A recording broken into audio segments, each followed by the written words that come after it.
Hindi ka na niya pinapansin, binabaliwala, hindi nire-replyan, gino-ghosting. Literal na tayo po ay parang wala ng kwenta. Alam ko mga utol na kayo po ay nasasaktan. Maraming beses ko nang sinasabi, if you are familiar sa mga vlogs natin mga utol, parati kong nire-remind na hindi mo kailangan magpanik dito. Dahil pag kayo po ay mas natakot o lalong natakot mga utol, hindi ka makakapag-isip ng mabuti. Kailangan nating kumalma at mag-focus muna. Kasi kung literal na for example hindi kanya pinapansin at hindi nire-replyan mga utol, meron tayong mas lalong dapat maintindihan dito. Kasi pwedeng ito po ay sinasadya niya, pwedeng setup, pwedeng test. Pero ang dapat nating maintindihan na ituturo ko nga po sa oras na to mga utol, 90% mga kapatid, ito po yung tinatawag natin na power play. Na literal na pagka nagkamali ka dito mga utol, dire-diretso na po yung kapalpakan na mangyayari. At syempre po mas lalo po tayong mawawala ng pag-asa kung halimbawa gusto mong ma-attract ang ex mo sa'yo for example, or gusto mong mapamahal sa'yo ang taong minamahal mo. Ito yung gusto kong ihatid or ipaliwanag through this video mga utol, na kung halimbawa kayo nga po ay binabaliwala, ini-ignore, hindi pinapansin, hindi dapat agad-agad na maiisip natin na ayaw na niya. Kasi tulad nga po ng binanggit ko, napakaraming mga kadahilanan. Alisin po natin or iwasan po nating mag-overthink. Kasi mas lalong dapat maintindihan natin mga utol na kung halimbawang tayo po ay binabaliwala, hindi pinapansin, gino-ghosting o hindi nire-replyan, alam natin na ginigauge tayo ng taong ito. Meaning, sinusukat. Lalo na kung halimbawang nakaka-date mo pa lang siya or initially kayo po ay nag-uusap pa lang, hindi pa kayo naging magkarelasyon. Pag ito po ay ginagawa ng isang tao sa atin mga utol, ibig sabihin po nun tinitingnan lang niya kung gaano kaka-interest sa kanya. Also tinitingnan din niya, pinapakiramdaman din niya o ginigauge nga po niya kung magfa-function ka pa rin kahit baliwalain ka niya. Kaya nga po kung halimbawang kayo po ay nagpakababa, hinabol mo siya, siguradong bagsak ka. Dati rin nabanggit ko na mga utol na ang taong to most likely meron ding ine-expect sa'yo. Yung iba nga po dyan karamihan siguro ay may mga karanasan na tungkol dito. I mean, may mga na-experience na siya na pwedeng taong nangulit sa kanya o halimbawa nga pong nag-pressure sa kanya. So, ibig sabihin, ano po yung negative na pwede niyang asahan sa'yo? Kayo po ay magbebeg, kayo po ay iiyak, kayo po ay maghahabol, kayo po ay yayaw-yaw, or kayo po ay mga awa. Yung mga ganong klase mga utol dahil nga po sa upset na pwede po nating maramdaman kung halimbawang siya nga po ay magpo-pullback, babaliwalain tayo, or hindi nga po tayo re-replyan. Kaya, don't ever fall mga utol dun sa trap na yon. Kasi hindi niya makikita yung X factor o hindi niya makikita yung value mo kung halimbawang tayo nga po ay gagaya sa mga ine-expect niya sa'yo. Sakto naman yan sa ituturo natin ngayon mga utol. Dahil today ay ipapaliwanag ko kung paano ka mananalo at kung paano mo maibabaliktad ito at hindi ka nga po pumalpak sa ginagawa niya sa'yo.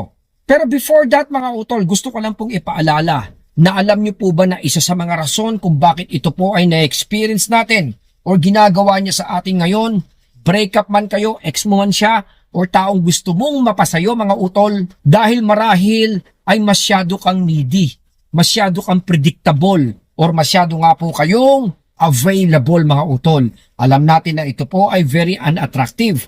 Alam natin na ito po ang literal na magpapabagsak sa'yo dahil hindi nga po siya makakaramdam ng challenge. At huwag natin baliwalain mga utol yung challenge na yon. Kasi alam naman po natin ito po ay nakalink sa curiosity.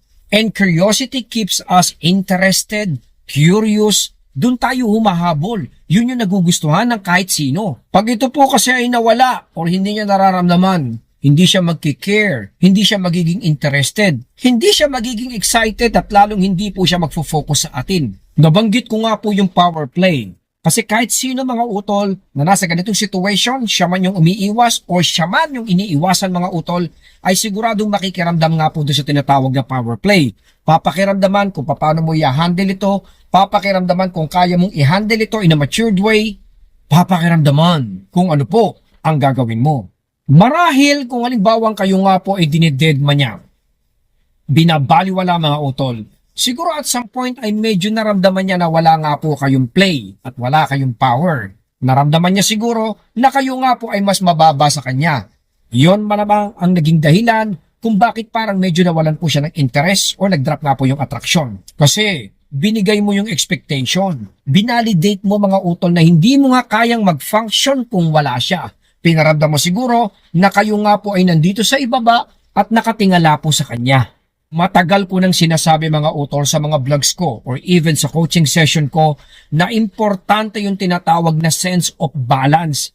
Dapat po balanse. Kaya nga tinuturo ko na kung kayo po ay may pinopursue, hindi po parating push ng push, bomba ng bomba mga utol. Kailangan po meron din pagkakataon na kayo nga po ay nagpo-pullback para balanse po siya. And the main reason kung bakit ko po sinasabi ito mga utol, kasi po yung imbalance is unattractive. Pagiging imbalance mga utol, it literally kills attraction. Alam natin na pagkahalimbawang ito po ay hindi balanse, nawawalan po ng gana ang mga taong gusto o mahal po natin. Huwag kayong malilito rito mga utol. Alam ko na pag ito ay nararamdaman natin emotionally, tayo po ay naaapektuhan. Tandaan po natin, huwag ka nang malito. Actions ang pinapakita ng taong ito. Meron siyang ipinaparamdam. Kaya huwag na po masyadong mag-isip. Yun lang po ang kailangan nating isolve. Kasi kung papaano mo i-handle ito mga utol ang magdadala sa iyo sa tagumpay.